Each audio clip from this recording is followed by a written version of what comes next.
It's a unique time. The country under lockdown, an economic crisis that we haven't known for generations. Why should people care about remembrance? Well, I think the most important thing about it is that it's about honouring those who gave their lives in the service of our country.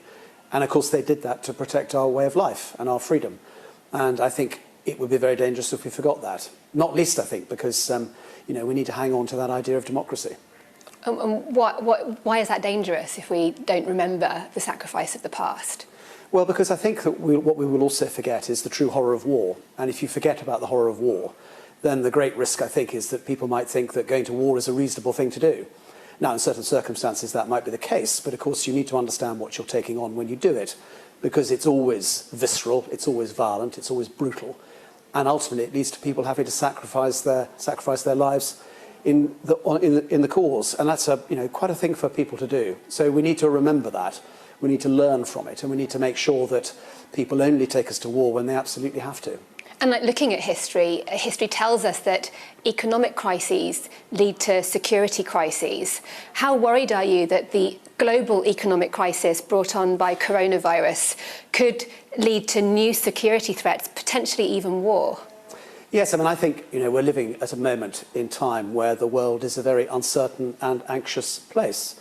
And of course the dynamic of global competition is a feature of our lives as well. And I think the real risk we have with quite a lot of the regional conflicts that are going on at the moment is you could see escalation lead to miscalculation. And that's the thing I think we have to guard against. Miscalculation, can you just spell that out in easy language? What does that mean? So what that means is that the protagonists, either because they don't realise the implications of their actions, lead to an escalation, which means that more people perhaps get involved, more weaponry gets involved, and before you can contain it, it leads to the sides ending up in a full-blown war. And if that happens, as we saw in the last century, we have to remember history might not repeat itself, but it has a rhythm. And if you look back at the last century, before both world wars, I think it was unarguable that there was escalation that led to the miscalculation, which ultimately led to war at a scale we would hopefully never see again. So are you saying that's a real threat, that there could be another world war? I'm saying it's a risk, and I think we need to be conscious of those risks. And that's why remembrance matters, because if you look back at history, hopefully you learn from their experience and you make sure that you're very cautious about how you manage the sorts of regional conflicts that we see playing out in the world today.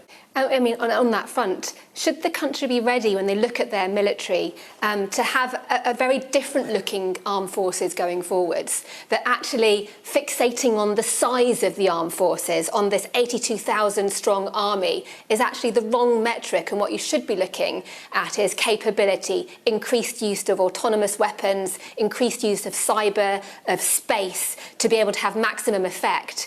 Are we going to see a smaller armed forces, but a more powerful armed forces?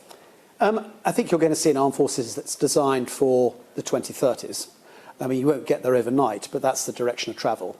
And we think that an armed forces designed for then is going to be one that is organised through the prism of the domains of land, air and maritime, but also cyber and space, because it's the way that you integrate all of those domains together these days and certainly into the future that gives you your disruptive edge.